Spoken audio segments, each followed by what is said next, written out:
Well, hello, folks. It's Sunday, and I was going to do a Bible reading from the book of Proverbs. And if you turn to the book of Proverbs, chapter 31, and I was going to start at verse 10. It's an epilogue, the wife of a noble character. And so I was going over this morning with my wife. And just to be clear, my present wife, was never a Jehovah's Witness. And this is all brand new to her within the last 6 months. Now, we've been married for some 8 years, but it's just in the last 6 months that we've started talking about these things.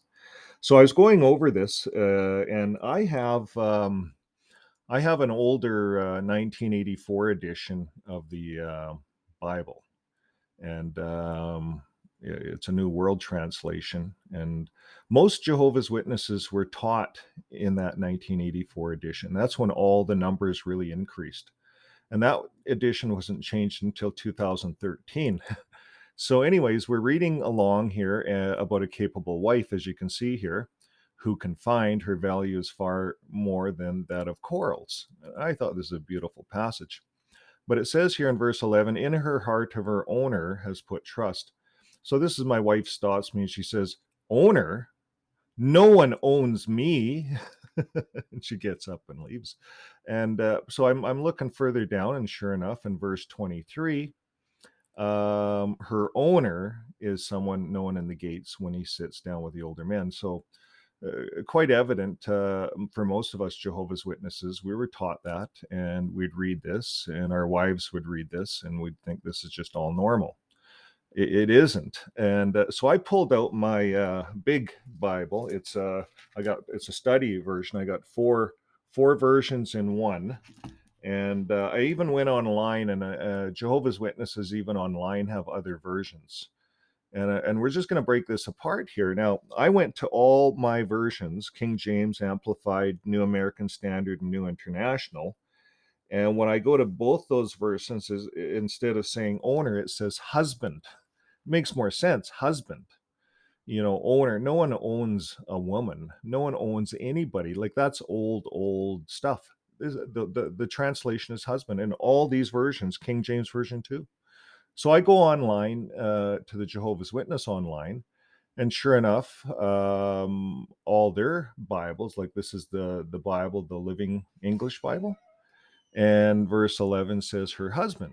Verse 23 says her husband. So, as far as I could find, it was only that one version. Even the brand new Bible that they're using, the 2013 version, says husband. So, somewhere along the line, I don't know what happened, but they had owner in there, and this is what they were teaching. And when we furthered this discussion, I started looking at some of their footnotes where they get this from, and it's opening up some other discussions for me, because this whole head covering thing, this whole veil, all of this stuff is all old. It's in, if you want to go to Eastern countries, but in Canada here, this is not new. In fact, if we really read the Bible, a lot of the women back then were part of judicial meetings. They gave talks, they led people, they were like elderesses. And if we really want to be clear about this, Jesus appeared to the women first. There was a lot of women privileges in Jesus. They were just living at a time like our modern day Middle East still lives like that, where they had to do head coverings. But today, this is all going away. All these scriptures are going away. In fact, if we had more women involved in these elders' meetings, we would not have these molestation cases getting covered up and stuff like that. We would have a cleaner congregation. So I believe this is where things are going. And when we read this passage about a capable wife, it sure and you put husband in there, it changes the whole thing.